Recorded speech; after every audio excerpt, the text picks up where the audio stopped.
Mas então, aí dentro dessa discussão, eu acho que cabe, tipo, existem ações que a gente tem o nosso sistema automático. Sim. Né? Que é um sistema 90% do cérebro ele tá fora da consciência. Então, será que não existe um argumento que o que a gente consegue ler... Porque realmente a gente consegue, como você diz, consegue ler esses impulsos eletromagnéticos no cérebro antes deles acontecerem na realidade, expressar. Porém, será que isso não está limitado ao sistema automático da pessoa? Não. Não? Não tá. Isso que é muito interessante. Você tem, por exemplo, algumas... Tudo é muito rudimentar hoje em dia, tá? A gente está muito longe de uma neurociência de ponta, assim, nível Matrix das coisas. Mas a gente já consegue, por exemplo, fazer leitura do que as pessoas estão... Pensa uma pessoa que foi treinada vendo imagens, tá bom? Uhum. E aí depois ela vai ver... Então ela foi treinada vendo 5 imagens. Eu exponho uma imagem e eu tiro a ressonância ou uma eletrocefalografia de alta densidade, aí EEGzinho, então, e eu consigo dizer qual que ela está vendo. E eu consigo fazer isso numa velocidade que eventualmente é maior do que ela consegue botar o dedo no botão e dizer qual que ela está vendo. Eu faço... Não é que eu consigo dizer qual, mas eu faço a captação do impulso elétrico antes dela. Fala, acabou para mim. E aí ela vai dizer, é essa daqui. Eu não vi o que ela clicou. Ela clicou numa caixa escura. Uhum. E aí depois eu vou lá processar fora e falar, foi aquela ali. E existe uma alta correlação. Tá? Então, na verdade, para imagens, isso anda funcionando razoavelmente. Tanto que tem toda uma linha de leitura dos sonhos, né? Então, você botar eletrodos e ler algumas coisas, imagens rudimentares do que as pessoas estão sonhando. Muito rudimentares, muito... É tudo muito no começo. Tá imagem na tela, os caras pegam os eletrodos e conseguem ver alguma coisa assim, embaçada e tal. Exatamente, cara. Que loucura isso, mano. Tem um grupo japonês que faz isso muito bem. Que foda, cara. Eu tô te falando que tem uma coisa que... Entende? Existe uma... Veja bem, você tem sistemas de inferência sobre si mesmo no cérebro, tá? Então isso existe. Então, quer ver um exemplo? Por que vamos pensar, voltar àquela questão do chip no sangue, da vacina. Tá? Por que algumas pessoas têm escuta de vozes? Sabe, elas deliram alguma coisa. Porque elas estão pensando, fantasiando, elas têm um monte de problema afetivo em geral, são situações tristes, tá? Não tem nada de divertido e engraçadinho. A gente está falando de gente sofrendo mentalmente fortemente. Mas elas estão com isso e elas estão ouvindo aquelas confabulações, as chamadas subvocalizações. Quando você pensa em palavrinha, existe uma subvocalização dentro do seu cérebro, inclusive isso é mensurável, tá?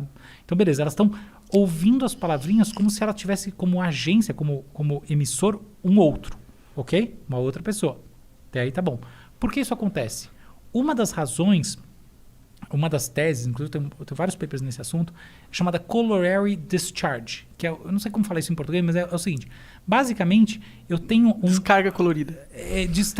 Descarga do corolário. Eu não sei como falar isso, cara. Eu não colorida. Colorida foi bom.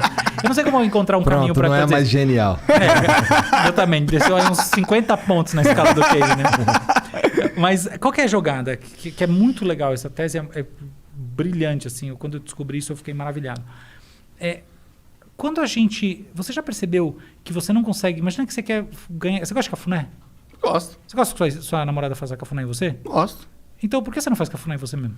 Eu faço. Mas não funciona. Não funciona? Não. Se você fala, eu vou fazer o carinho em mim mesmo. Já pensou que gostoso seria que se a gente se bastasse fazendo carinho em si mesmo? É verdade. Por que não funciona? Você precisa de... A fonte é externa para funcionar. Por quê? Porque existe um processo de inibição sensorial daquilo que acontece dentro de si mesmo. Então, por que você não escuta vozes quando você pensa? Ou, em outras palavras, por que você atribui o agenciamento da voz a você mesmo?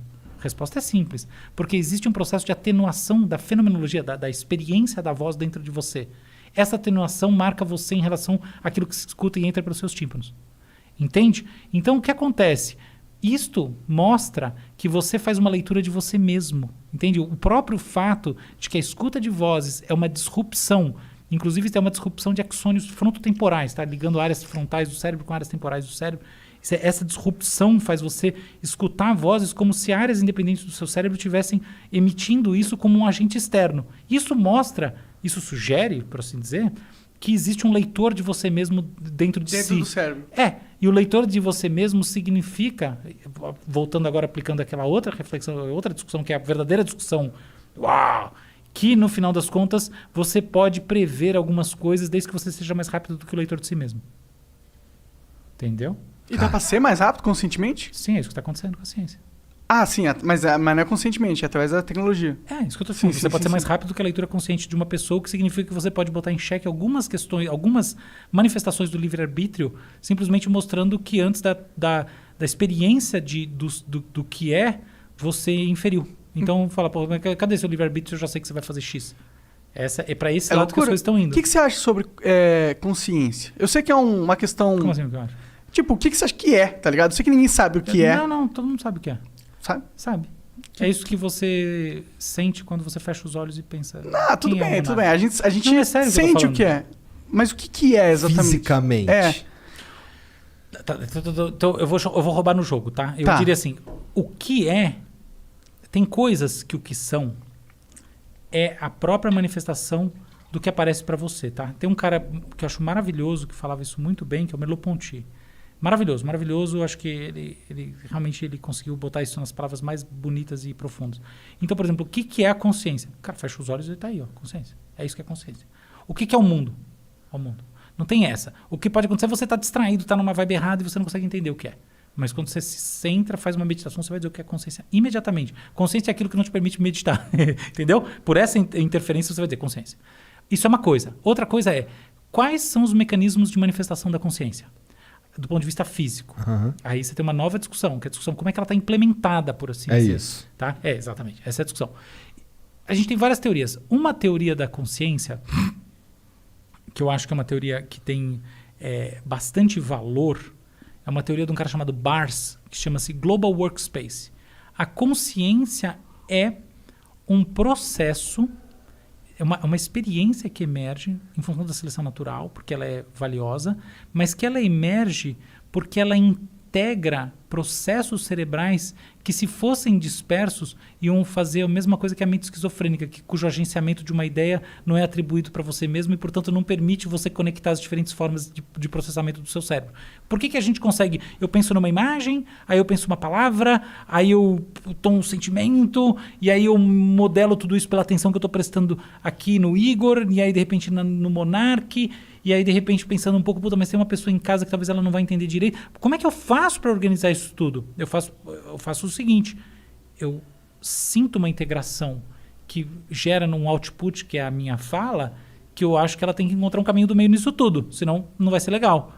Isso é a consciência. A consciência é um processo de integração de diferentes áreas do cérebro, porque essas diferentes áreas do cérebro elas processam primariamente estímulos de características distintas, que tem como grande papel na nossa vida permitir que a gente seja mais inteligente, porque no final das contas a gente consegue usar vários estímulos e consegue, a partir desses estímulos, sobretudo uma vez que existe a linguagem é fundamental para a consciência, processar o que é abstrato, e abstrato significa, em muitos sentidos, que é mais rápido do que a nossa capacidade de formar imagens no cérebro, tá? A palavra vai indo antes que você não fica fazendo tipo, nossa, eu tô com um filme, entendeu? Assim, acelerado no cérebro. Não é nada disso.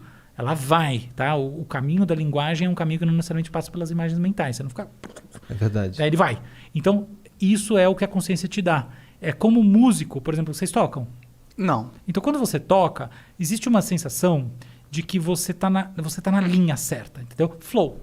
A consciência é a essência do flow. Flow quer dizer consciência na prática, tá? Flow simplesmente é a pessoa que conseguiu destravar, é o processo de você destravar alguns processos conscientes e você fazer essas integrações acontecerem de maneira rápida e eficiente do ponto de vista energético. Quer dizer, por isso que você não fica cansado e tal. Então, é isso que é flow. Flow é consciência rápida com baixo custo energético. E vai. É o instinto superior do Goku, cara.